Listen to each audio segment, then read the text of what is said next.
first, he created the most frightening film ever made. Then, he took his unique vision of terror one step further. Now, George A. Romero takes us out of the night, beyond the dawn, and into the darkest day of horror the world has ever known. Day of the Dead. There have to be survivors in Washington. Oh, my. They have more sophisticated shelters than this one. There have to be people in those shelters who know about us, who know where we are. With no radio contact, they'll come looking for us. I said shut up! They can be tricked into being good little girls and boys. The same way we were tricked into it on the promise of some reward to come. What the fuck is wrong with you people? They're dead! They're fucking dead, and you want to teach them tricks? They have to be rewarded, Captain. Why else will they do what we want them to do? I don't want them to do anything but drop over!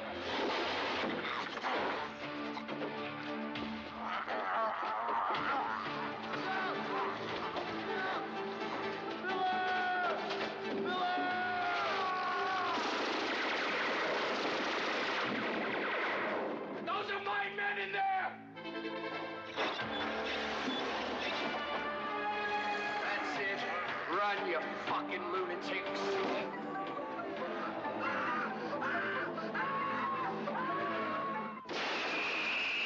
George A. Romero's Day of the Dead, the most eagerly awaited day in horror film history.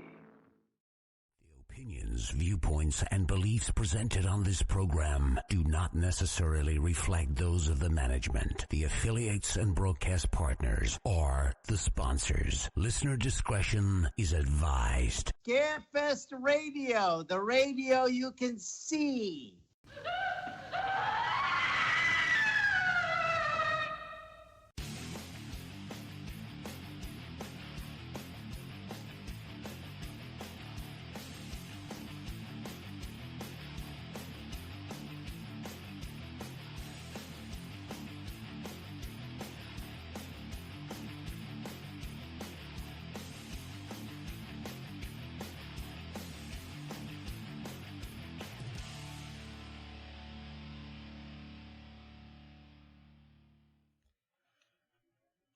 And welcome, everyone, and good evening, and it's Scarefest TV! The original broadcast date, September 15th, 2023. Scarefest is like a week and a half away, 2 weeks tops. It's practically here. My co-host tonight is the lovely and talented Claire Heaney. Hello, Claire. Hello. Thanks for having me again. I'm about to ask, are you tired of co-hosting yet? No, not yet. I've given her the Chad Harlan treatment. Every time I need somebody, I've been calling Claire. And our guest tonight is the incredibly sweet and nice Lori Cardille. Lori, I'm going to put it out there. That is the best part of doing this show, is meeting people like you who are so sweet and so nice when they come in and we get to talk before the show.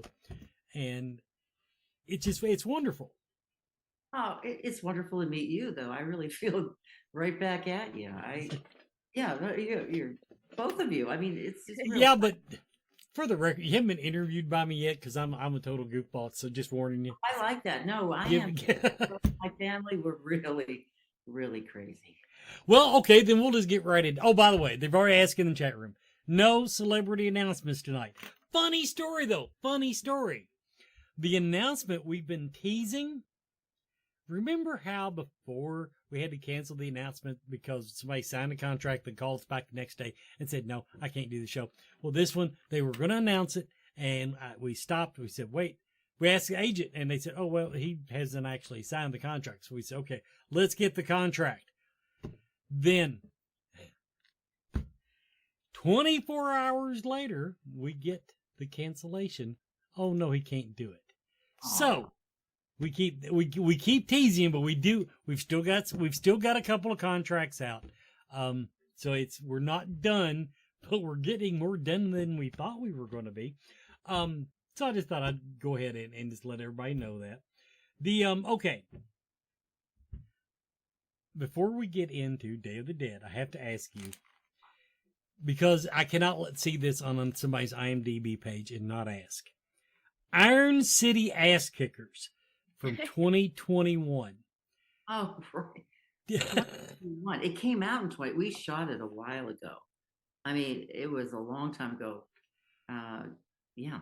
Just fill me in on what Iron City Ass Kickers is. I just can't let a title like that go. Yes, I haven't seen it in a while, but Chris Stavrakis and George said to me, "Would you like, I'd like you to do this little thing on a little movie we're making." And I said, "Oh, anything, for George."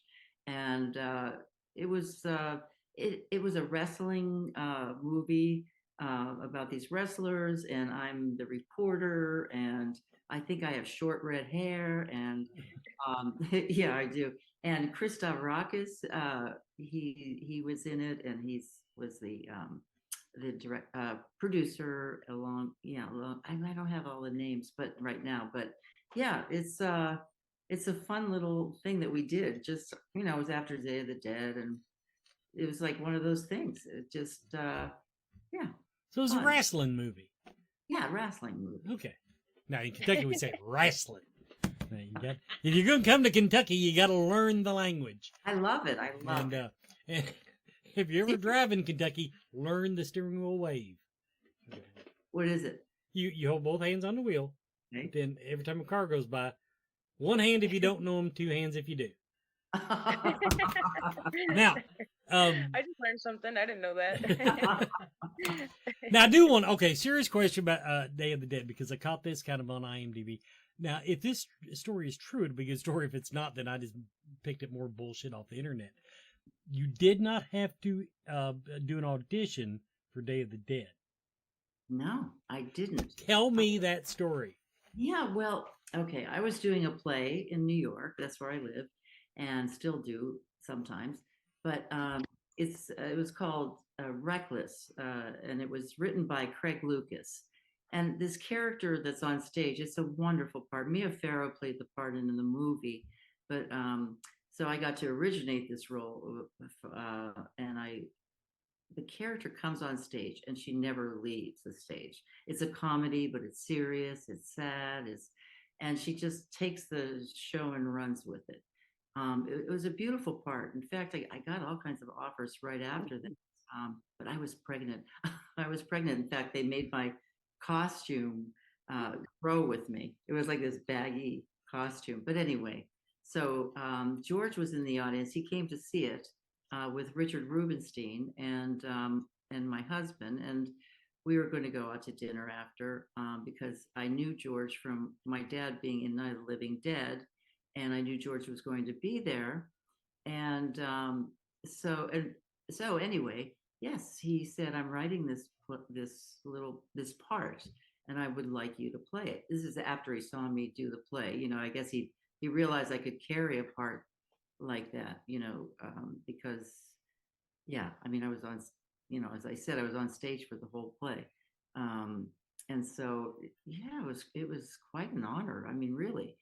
And I think at that time he had the first script, the one where there were a lot of explosions and a lot of special effects that didn't get done because it was too much money to make. Mm-hmm. And then after that, he went more character-driven centric, and wrote what was on the screen. That description is an understatement. That zombie movie, that's what that is. It's a character study. It is, yeah. Yeah. A lot of people don't like, and I think that's why, a lot of people still don't like it.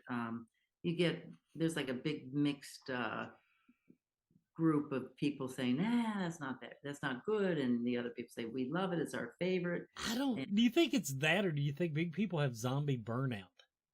Oh, now, yes, but I'm talking about, during the years before the zombie burnout, it was not appreciated. When it came out, people expected it to be more like Dawn of the Dead, and obviously it's not. Right. Yeah, but I remember being in the theater and people were booing at the end, booing because of the end. And we knew we had a good product, and we really worked hard and enjoyed it. And it's actually, it was George's favorite of the three. Actually, Day of the Dead, but because we were so close, had such a great time. And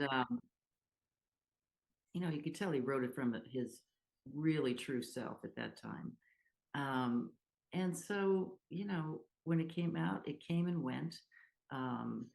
What was it? The one there was a movie that followed it. Was following it.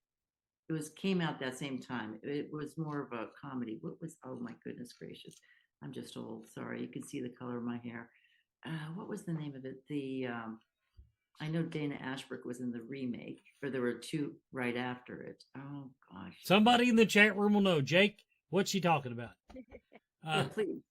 We'll give you a minute to think about it. We're going to go ahead. We're going to take our first commercial break. When I come back, we're going straight to you, Claire. Everybody, this is Scarefest TV. We'll be back in a minute. Horror. Movie. Fans. 4. Life. On Facebook. Find us. 4 watch parties. 4 news. 4 memes. 4 friends. 4 life. Horror movie fans for life. Join us. And Claire, over to you. Yeah, so kind of going back to what we were talking about, just like I feel like there was definitely like an emotional, like a lot of emotional elements to the movie that definitely never really saw that, like compared to, more of like Scream Queens, style, like 1980s. So, I mean, it just kind of tapping into that like whole psychological, like even, just like how humans were turning against each other, even though like it is crisis mode. Right. So Yeah. I thought that was pretty cool. Yeah, I think, and that's another reason why, like I said, people wanted more of a zombie stuff. Although the zombie, the effects were fabulous. I mean, they were Absolutely practical at that time. Yeah. And they were wonderful. But I think a lot of people wanted it to be more of that. And see, the actors, all of us came out of the theater. And I went to the same school that George went to, Carnegie Mellon. It's a conservatory at the university, but they have a really good drama department. A lot of famous people, came out of it. And so it's a very disciplined, it's like Juilliard, exactly. And so we all came out of that. And I think that George, knew that we were all theater actors and he could, make these characters something that we could explore as actors. And that was really a gift to us. Yeah. Wes was saying that before you hopped on like the pre-interview. He was just saying that he's like, I have to watch it like another time to really just kind of dive into the characters more and just kind of pick it apart a little bit more. Me? Well, You- no. Oh. Wes and I were saying that. Yeah. Yeah, it's interesting. It is interesting. And every time I watch it, which is usually around this time of year at a show or something, I'm still very proud of it, honestly. Absolutely. Yeah, it's really cool. So do you have any other like behind the story scenes, like the makeup, and did you get to see any of that being done? All the time. Because we were shooting it in a cave in Wampum, Pennsylvania. And the cave is where they kept the RVs that you would see in the background. They also had government records because there's something about the temperature of the caves and the atmosphere. They did have a lot of the original Beatles recordings there.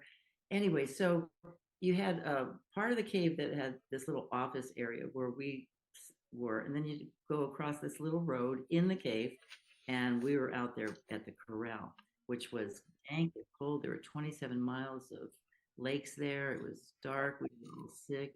Um, but And that definitely adds to the ambiance. I yeah, would it be did. creepier out of the cave and It with the did. Oh my God, it did. It was so creepy, I can't tell you. Oh my God. Yeah, you could hear water dripping. And the funny thing is, though, there were a lot of bats there. But when it came to having bats on one of the scenes or any scene, they actually had fake bats like on these runners, these wires that would go across. And sometimes during the scene, the bat would get stuck in the middle and sort of like flop. That's kind of funny. But yeah, there were a lot of funny things. I don't know, those carts. I remember hopping on the cart once and they took off and I went flying off the cart, dumb stuff like that. But we were also silly. And we were there at 6 a.m. and we didn't get out until the evening. And it was dark in the cave. So we all became psychotic. No, we had a lot of fun. Yeah. There are a lot of things. Yeah. Yeah, working with Tom. Well, Tom and the crew were inside that little office area, and so we could walk in, and it was great. My little daughter and George's daughter were like 8 months old, and they started walking on the set, and these monsters are walking around. These little babies are walking around. It was really nice. So, and Greg Nicotero, of course, he was an apprentice on that. That was his first show that he was learning under Tom. So we're all still very good friends. I just had lunch with Tim DeLeo, who played Miguel today. Nice. That's awesome. It's really also sad to see all my friends that have passed away. So look, I'm old, so if you want my autograph, you better come to the show. You could die soon. You I'm just gonna say, you look quite spry. You look quite spry. Oh, well, that's nice. Here's a technical question I've always wondered. Yeah. Okay, and this movie was a perfect example. What's in the whiskey bottle? Water. No, it was brown. It was brown, it was dirty water. Iced tea, say the probably. word. Oh, iced tea. It was iced tea. Yeah. I always assume that. Yeah. Because I know you can't be getting drunk and doing a movie. But whenever I see them, I always wonder, Yeah. Well, I did a beer commercial once too, and they never let you, when you see a beer commercial, you never see the person like gulping it. Well, for years on a commercial, you weren't even allowed to drink beer in the commercial, were you? No, you had the bottle, but it was never putting it to your mouth. It was a Lowenbrau, that beer, long ago. And it's really interesting. Alcohol's an interesting thing on sets. It's never usually there. Darn. Unless it's catered. Anyway, for the record, there's liquor at Scarefest. Don't get her drunk, security. Nice tea. When you were invited, now I understand the way you described it. You knew George before the movie. He just apparently hadn't really seen you or act or what? Yeah, he never knew. I mean, I was a little girl. I was probably in about 14 when Night of the Living Dead came out. And I went down to see it, the premiere in Pittsburgh. I was afraid to watch those movies. And during that movie, I walked out. I was like at the aisle and I kept going out to where the popcorn was because I couldn't stand it. It was giving me such anxiety. It was so scary. And so what happened was I met George, but I did not know him. My dad knew him, because he always credited my father with his career all the time, which was lovely because my dad had a show called Chiller Theater. He was one of the first horror hosts in the country. And George said, "Hey, I'm doing this little movie. Will you come, would you help be in it?" And then my dad promoted it like crazy and was, loved George, loved him. And so years later, I mean, I already graduated out of college. I've been on Broadway. I've worked in theater for many years. And that's when George approached me to do the part, but I hadn't seen him in all those years. No, not since I was 14. And he knew, I guess he knew somehow that I went to Carnegie Mellon, the same school he went to, and studied theater, etc. Yeah. Now when you did the movie, Mhm. or when he asked at any point along this process, okay, this is my confession time. I don't remember seeing the movie back when it came out. That Oh, well, was, yeah, I'm just going to admit it. I'm going to get it. So I don't remember much about the franchise back then. But when you did this movie, at that point, were people aware? Were you aware of the franchise, the legend you were joining on to? Absolutely not. No, because my agent even said, they had this trajectory for my career, and I told them I wanted to do this part, and they said, "Oh, it's a horror film."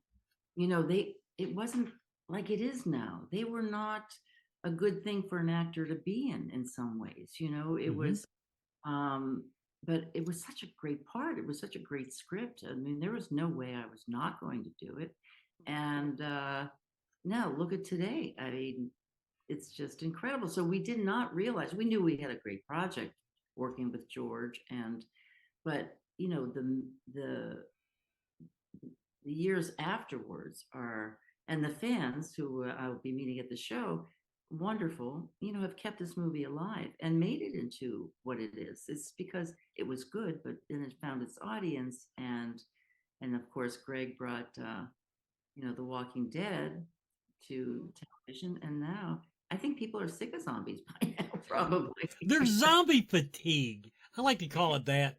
Because now, like, the complaints people gave about The Walking Dead, I didn't have those complaints.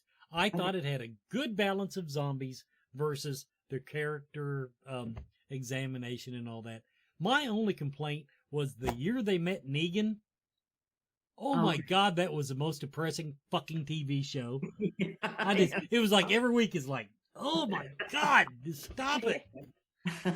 But yeah, other than that, I was a loyal fan of the show. Oh, that's great. Yeah. Oh, Greg is amazing. I'm glad I'll be with him. I'll be seeing him at the show too. We were just talking the other day. Now, since you kind of touched on it, tell us about your Showbiz family before we go to break. Okay. I looked on IMDb and your kids are famous. Your husband's done stuff. Your dad was a horror host. Yeah, we're like a carnival family. Well, Dad was a legend and an icon in the 60s and 70s here in Pittsburgh. They called him Chilly Billy, and he had a bunch of shows on television. He had a wrestling show. Speaking of wrestling, I knew all like Bruno Sammartino. They were friends of my father's that I did know growing up. And anyway, so my dad, is one of the pioneers of early television. And my son Jake is a producer of documentaries. He produced The Last Dance, the Michael Jordan documentary. He's won Emmys. He's 35 and he's an amazing talent. And my daughter is also this prolific Renaissance woman. She's an artist, she's an actress, and she's a screenwriter. All three of these things she's been successful into. And just now, Jake and Kate are doing a documentary together, although Jake has a bunch always he's working on, but they're doing that. And my husband, he went into television. He was a journalist, but he went into television and did a show called This Week in Baseball. He was in New York with Mel Allen. We're a big sports family. We love sports. And Jim worked at Major League Baseball Productions in New York as a producer and writer. Then he came to Pittsburgh. When we came to Pittsburgh, he was one of the vice presidents of WQED, where Mr. Rogers, he was on that show. No, he wasn't on that show, but Fred was a friend of ours too. And so Jim worked on television there. And then now he's retired, but he had a nice career too in the business and won Emmys and things. So we're all just, and when we get together, we're all kind of goofy. And my brother's shy. My sister's a teacher, kindergarten teacher. My mother was shy but funny. And we're the carnival girls. Well, that's our signal to go to break. That wasn't my phone. That was somebody else's. Yeah, sorry. I'm on my phone. That was great. And the timing was perfect. Okay, let's go ahead and get our little break in here. Want to give a shout out to Scarefest sponsoring vendor, The Shadows of Legend, the podcast. Shadows of Legend, the podcast. Now, of course, this is Charles Roman's little project. Charles Romans is an author, columnist, and award-winning journalist with over a decade of experience researching and bringing the stories of real people to the public eye.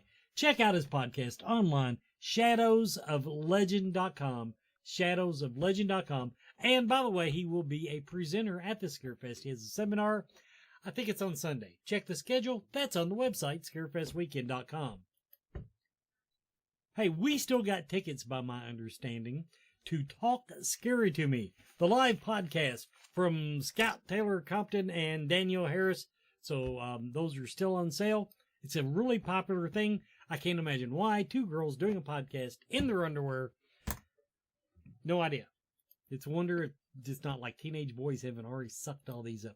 Anyway, Central Kentucky Mystical Market, Lexington's premier monthly psychic and holistic event, is coming up. There's one more before the Scarefest, September 30th through October 1st, Saturday and Sunday at the Clarion Hotel on Newtown Pike. There will not be one in October because nobody has that kind of time and energy.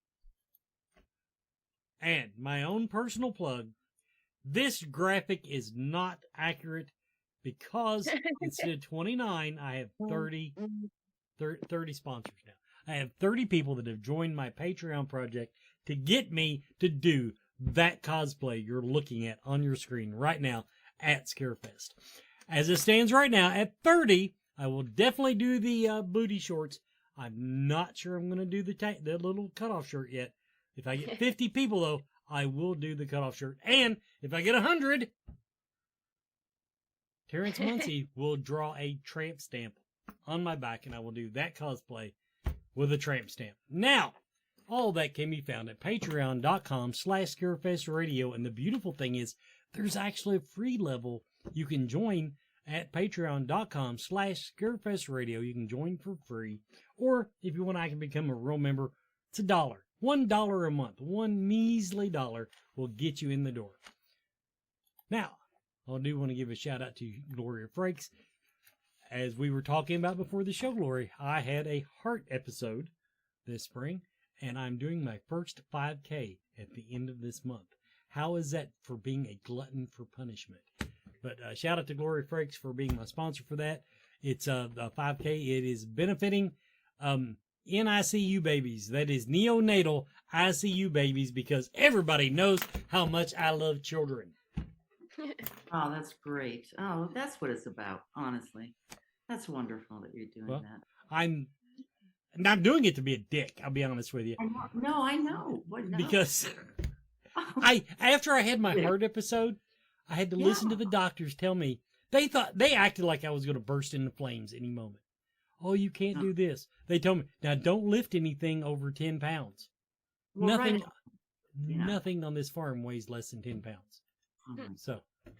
So I just to prove that I can do it, I am participating in a 5K. Now, at the same time, this might be it. This might be the last time you see me alive, so enjoy it.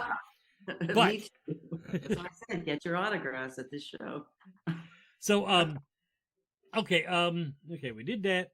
Okay. Now, this has more to do with your career. I don't even know how to ask this question. Usually when I have someone that was in a 1980s horror movie, you see these big gaps in their career.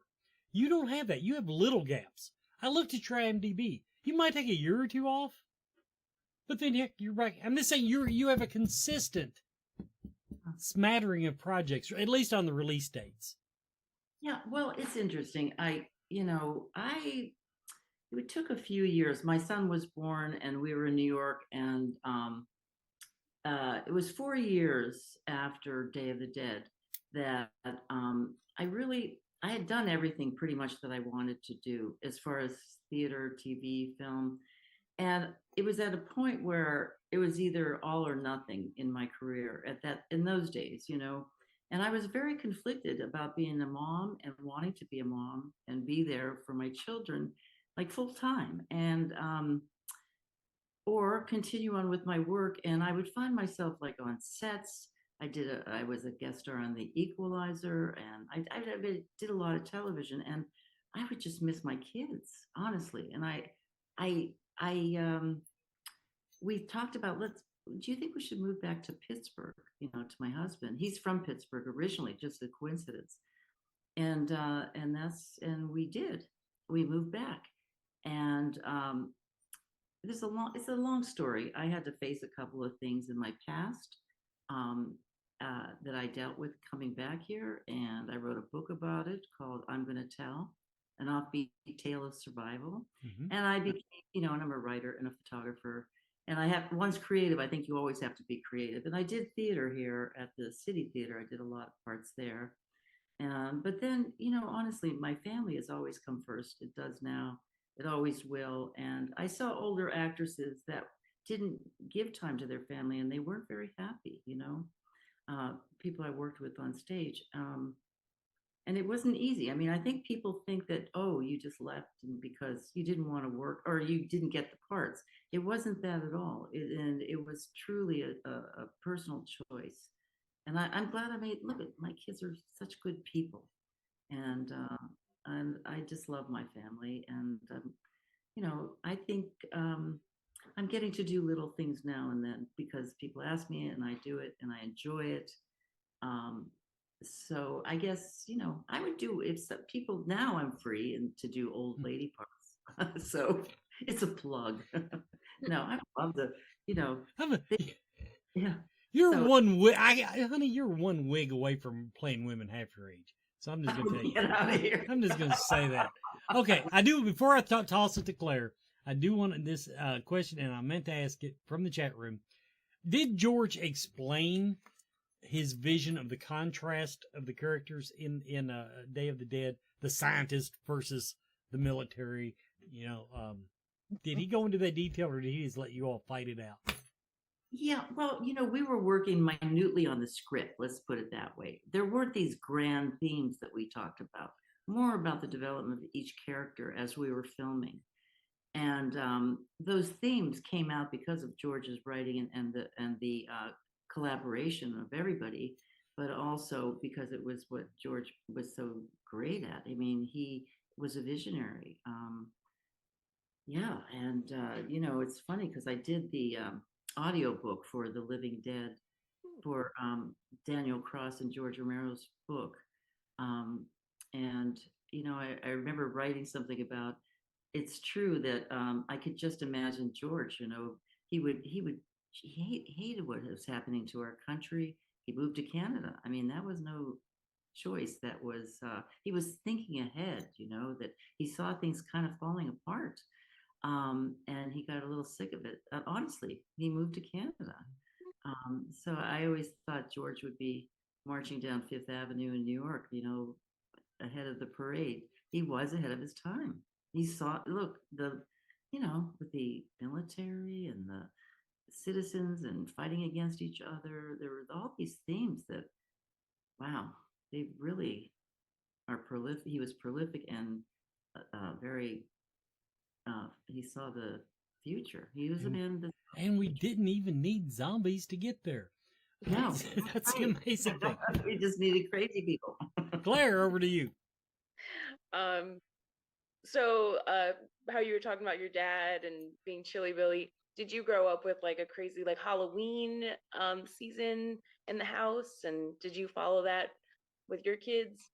Well, my kids actually like Halloween, but I have to tell you, I mean, he was dad. He wasn't Chilly Billy. Do you know? He was honestly in the 60s and 70s. We'd go out of the house for dinner. My dad was like Elvis in Pittsburgh. He was mobbed. He was the local hero. That the Pittsburgh market was the last market. It took 4 years for them to put on what is it called? The show on Saturday night we all love and watch, with Gilda Radner. What is Saturday it called? Night Live. Saturday Night Live. Yeah, it was so popular that they didn't even put that show on, because of my dad's show being so popular. So but I didn't like horror movies. Honestly, I was so scared. I was an anxious kid, and I never understood why people like to be scared. I didn't get it. We gave out really good candy, though. Yeah, definitely that. But yeah, I just love what it's become. I mean, look at all the talented people that have written. You were doing these promos on the writer and directors. I mean, there's so much talent and horror is so fascinating, isn't it? I mean, it's just the psychological aspects of it and what it represents in people, in our psyches. And, there's so much more to horror than what my agent thought all those years back. That's for sure. It's a wonderful, wonderful. I've learned to love it now. My dad, for Chiller, he would bring these big reels of movie with the old movie, and he'd project the movies that he would watch to nobody was talking about. And, oh my God, I wouldn't even go there and watch it. I wouldn't go in the living room. I would make out with my boyfriend because his show was live. Make out with my boyfriend in high school, and then all of a sudden, it's like, oh, Dad's done with Chiller. You better go, Denny. Yeah. So yeah, it was it was like a normal house. Yeah, it was Dad. He was Daddy. That's awesome. Yeah. Really cool. So on IMDb, it shows that you have a couple of projects coming up in 2023, or that you've already filmed. There's a film that's coming out that John Amplis and I just had a fairly small part in. We opened the movie. It's called The Trip, and I would recommend for people to look it up because it will be coming out, and I really I'm going to be seeing it at the premiere in a few weeks. I really look forward to it. So I can't tell you much about it. I keep saying, how is it? Do you like it? Are you satisfied with what you got? So I made to look at it. I had really good actors in it, that I know for sure, and a great cinematographer, great director. That's what I mean about so much talent. Yeah, so that's coming in, and a couple of other. Is it a full length film or a short? Mm-hmm. Gotcha. Yeah. Yes. Yeah. Very awesome. Let's go ahead and get our next break in here. There you go. All right. SpiritMechanics.com, and the Missing Element Shop. Yes, they went brick and mortar. Everybody, 1018 East New Circle Road in Lexington. Go look them up. SpiritMechanics.com on the web. New Circle Road in Lexington. In real life, the one-stop shop for spirit mechanics and Stephen's Healing Vibrations. Metaphysical supplies, offering books, divination, altar supplies, tarot, oracle decks, handmade glassware, spirit boards, and very, very soon, the West Forsyth meditation candle. So just keep that in mind. And Stephen's Healing Vibrations, I'm going to tell you, this is where he uses vibrational sound, tuning forks, singing bowls, that kind of stuff. It sounds like, I believe Sheldon would call it malarkey, but I'm telling you, give it a try. It's really neat, really does work. SpiritMechanics.com. Check them out, please. They're friends and supporters of the show. Hey, Scarefest fans, this is Joe Lewis with your weekly review this week. Weekly review this week is redundant. I've got a movie that's been streaming since 2018 on Netflix that I never bothered watching. The stars an actress I like quite a bit, Florence Pugh, who's in a wonderful horror film that you should watch instead of this called Midsommar. Actually, Midsommar to me is about a bad breakup, but it kind of technically falls under horror. So what is this movie about? Malevolent. It's called Malevolent. It's based on a book called Hush that I've never read, directed by a guy named Olaf de Fleur Johannesson. The movie centers on a team of scam artists, basically Florence Pugh and her brother. They run kind of a scam where they go in to clear houses, and it's all faked with their friend and with their friend who does the video stuff, and the brother's girlfriend, and they say they've got it clear, and they go on. Now that's an old tripe. It's a cliched story. It's actually, if you like Tales from the Crypt, there is an episode of this that stars the late Morton Downey Jr. Google it. It's a little bit more fun than this movie, and it's only 20 some minutes, so check that out instead of watching this. They're scam artists, and apparently Florence Pugh's mother at one point had some sort of psychic ability, was doing the same thing in America. Now they've went back over to England, and they're kind of doing the scam thing here. Her brother owes money, and they have to go to this house. Florence doesn't want to go because she actually is seeing things. Shocker. And it's a house where these murders were committed. These little girls were murdered, and she's afraid to go, but the lady promised that they'll pay double. And like I said, her brother, Florence Pugh's brother, owes money to the mob or somebody. He's always trying to get rich quick. He's a ne'er-do-well, as they say. And during an assignment at a country house in the middle of nowhere, the team get more than they bargained for, as the old saying goes, and they begin to lose grip on reality. It's not quite that. It is supernatural, but there's clearly a murderer happening. There's clearly misinformation. And the thing that kills me about this movie, and I can't recommend it. It's okay. It's only, what I like about it is it's only an hour and 20 some minutes, and if you have Netflix. There's some scenes in it I like, and some of the little girls that you see from the grave are kind of cool, especially where they sew their mouth shut. However, it's so unbelievable, and I know it's a horror film about dead little people, but it's not even that. Like, it doesn't make logical sense. Like, the woman's son who owns the country house is supposed to be the murderer, and then he kind of shows up, and is he dead? Is he not? And he's not. And how does he get out of it? Doesn't really explain a lot. It leaves a lot out, and there's huge gaps. There's huge holes in continuity. I just didn't care for it. It is pretty. It's not poorly made. It's, of course, well acted. I just, from the jump, I wanted a better, you can do this story, okay? There's 10,000 slasher films out there, and some of them are good. So you can do 10,000 versions of people get more than they bargained for when they go to the house because they're pretending they're ghost hunters and they're not really. But this one just doesn't work for me. It's Malevolent 2018. Once again, if you're a big Florence Pugh fan, I think she was in Black Widow. She's in a couple Marvel things. I like her very much. She's a very good actress. She's in the new Oppenheimer. She's a wonderful, wonderful actor. But she can't save this. This movie's just okay. I can't really recommend it. And I'm curious to see if anybody else seen it, because it's 5 years old and I just missed it. Has anybody seen Malevolent from 2018 on the Netflix? Instead of this, go watch Midsommar with Florence Pugh. I recommend that one highly. Kind of skip Malevolent. This has been Joe Lewis of Bonehead Weekly. It's getting close to Scarefest.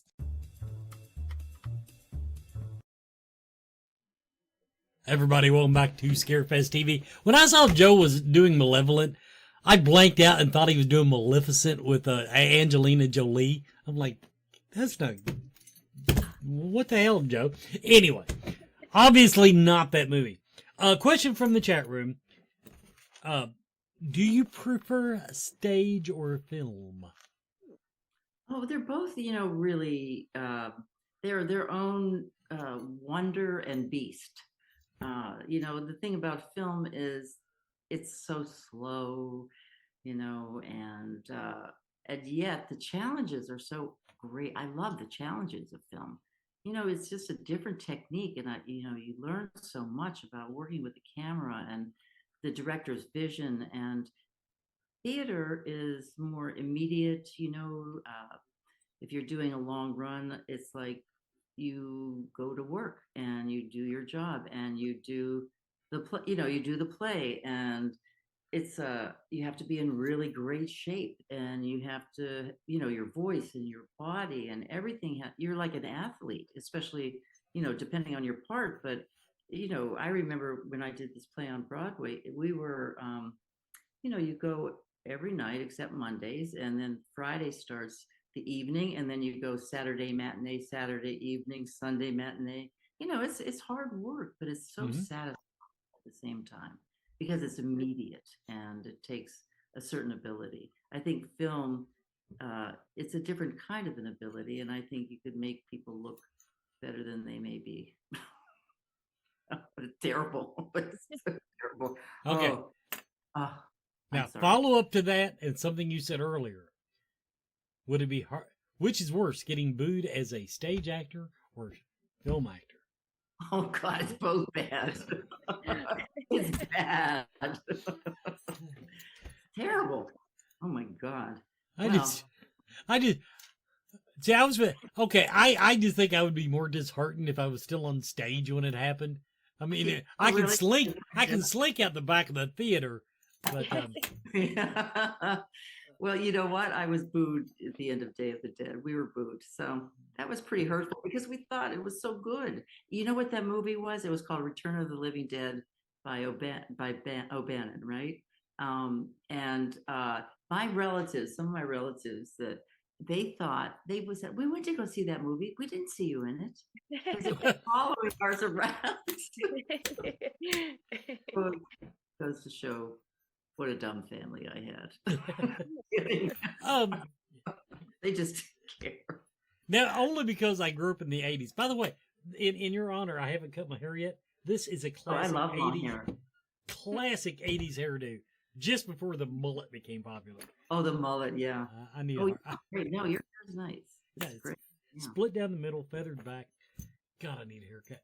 Anyway, what I was going to ask, though, I know the reason I prefaced it that way is I know they weren't a thing back when you did that movie.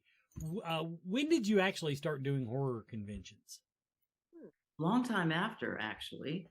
Probably, I remember Richard Liberty called me and he said, Lori, I got to tell you, there are these things called, let's say, a convention where you go and you sign autographs. I said, oh, Richard, that's horrible because you charge people for autographs. That's awful. You know, you never would charge people for autographs. Don't say that. But now it's it's an industry. But I thought that was so like, ooh, carnival. See, but that's why I ended. No, I'm kidding. I love, yeah. So I remember him telling me it, and then I think the first one I did was in New York, and I didn't charge people for their autograph then. That was in the 90s sometime, and they just and unfortunately Richard died. He didn't really get to enjoy them. And as time went on, you know, I'd be invited, and we'd be invited, and we got to rekindle the movie and realize this is really cool. We have something here. And then I got to meet the fans. Honestly, I met so many incredible people that are really good friends of mine, personal good friends of mine. I've been involved in a charity called Haunters Against Hate. With, yeah, do you know? Yeah, Paul is from Kentucky. I think now he's moved up to Chicago. Right. And he's a dear friend of mine. And we raise money for LGBTQ community to give money to children that are struggling and that need support. That kind of thing. It's just, like I said, meeting the fans has been a very humbling and gratifying experience that's opened up my world in many ways. I understand that now, but the first time you met the fans, didn't you just want to scream nerd just a little bit? Oh, I just thought, I was amazed. Yeah, a little nerdy, but I like nerds. They're bright. You know, that's the thing about horror fans. Most of them are incredibly bright people. You know, I met, because it takes a special person to be able to, I don't know, it's just, especially the people that analyze it. And I remember I had an astronaut come up to my table, a lot of really geeky, wonderful people. And I love that, and a lot of people that have a lot of passion, people that are kind, young men sometimes that would shake it. I say, oh, come on, I'm just a mom, get over here. But it's an interesting experience, and it's a privilege. It's an absolute privilege. And what I'm most happy about is that George's work and our work is getting, it gets what it was due back then, really. Yeah, it makes me happy. See, from the chat room, what hobbies does Lori Cardille have? What do you do for a hobby? What do you do in your free time? My free time? I absolutely love my grandson. We who lives in New York. It's Jake, my son Jake, and Alicia's son. He's going to turn 2. I Oh, I try to be with him as much as I can. You know, we do have an apartment in New York, and our home is in Pittsburgh, so I'm there as much as I can. Um, I'm a photographer, as I told you. I love to do photography as an art form. I've had shows that installations with my photography, so I'm always taking pictures and thinking of themes that I could present as an installation. I do also, you know, I do like to write a bit. I love to read. I love to watch wonderful things on television and film. I love film. I love film. I go to all the movies. I love Turner Classic Movies. That's one of my favorite. Um, but like I said before, my family, you know, we're skiers. We like to ski, and in Vail, we skied a lot. And you know, we're a physical family. We spend a lot of time in Fire Island, which is outside of New York. Our family, I said that's where I want my ashes spread, which is yeah. a wonderful community there. And yeah, I don't know. I just really, the number one thing is my family. Um, my family. And you know, being present. I've been a meditator for since 1976. I meditate, so I have a spiritual journey that's not about a religion or anything, but I've been like a seeker of truth. And so I do a lot of that reading. I meditate every day. I have been doing that for a long time, and that opens up, you know, a spiritual world for me that makes me be present for people, helps me be present for myself, and to just continue to be a student of life and a student of everything. Really, I just read a lot. I love to learn, and I love to see good people, the people that are open and, you know, on the stream of just helping each other and being good people and working.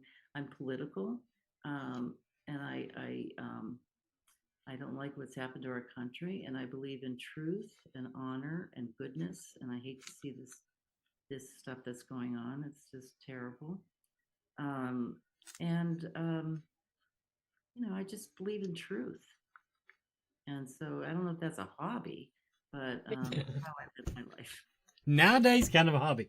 It's hard. You have to keep up with it. Every day there's something new. It's like, I you know, know. you like just the weekend, and then you know, come Monday, it's like, you know, for commentators, and you're like, what? Oh my, like you have all this to catch up on. It's Right, crazy. right. Oh, yeah. Isn't it? If you like to learn, life is a trip. Yeah. It's like the movie I'm doing. It's directed by Dean Jacobs, by the way. The Trip is a psychedelic horror Ooh, movie. Yeah, I think ooh, that it sounds interesting. I think it will be. I'm excited to see it. Yeah. I got to get this question in, or Jake Godbold is going to have a stroke. He's asked it 3 times, so I know how important this is to him. What was Mr. Rogers like in the real Oh, world? he was like a very bright man who was a concert pianist and incredibly smart. His soul and spirit were very much like Fred on TV. Of course, he didn't talk that slow, or you know, he was a normal human being. One time, I was playing cards in Las Vegas, and I made a stupid bet at the blackjack table. And somebody said, "Where the hell do you think you live, Mr. Rogers' neighborhood?" And I said, "Yeah, actually." But you know, he was my husband's mentor, and he lived up the street from us, and he was truly, like, you know, kind of a saintly kind of person. I was his wife. But they were classically motivated in their taste, and look what he did for children. I mean, yeah, I was so lucky to know. When I was having a really hard time, I saw him at the chiropractor, you know, and I was really in a deep depression, and I just kind of broke down in tears in his arms, and he said to me, "Lori," he said, "you're enough." He said, "You're enough, Lori." And I know that, you know, and he used to write letters to me. I have letters from him, and when I wrote my book, he was very sympathetic and empathetic and very supportive of my voice, and he was a very compassionate man. That's nice. Yes. Yeah. I think that is a great moment to end the show on. Because normally we don't end the show being nice about anything around here. Well, everybody, of course, tonight we've been talking to Lori Cardille. Been a great conversation. She will be at the Scarefest signing her overpriced autographs. Your words, not mine.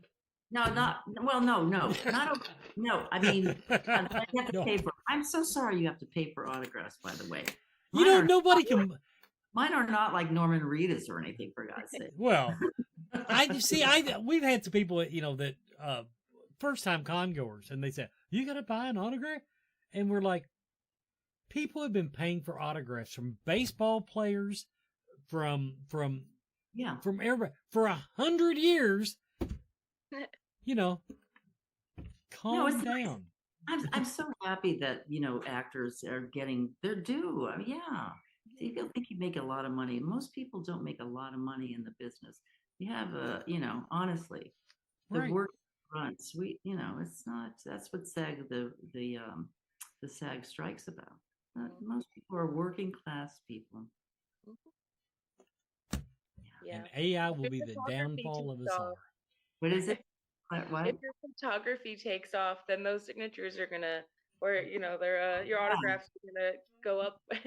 Yeah, I said to Greg, why don't you have like Sarah meet the people on The Walking Dead? And I said, then I can charge more for autographs. Well, everybody, this has been Scarefest TV. It's been a great show tonight. It's been a lot of fun. And next week, John Amplis will be joining us. It's Day of the Dead month. So John's great too. Wonderful. We will see you next week. Bye, guys. I can't wait to meet you.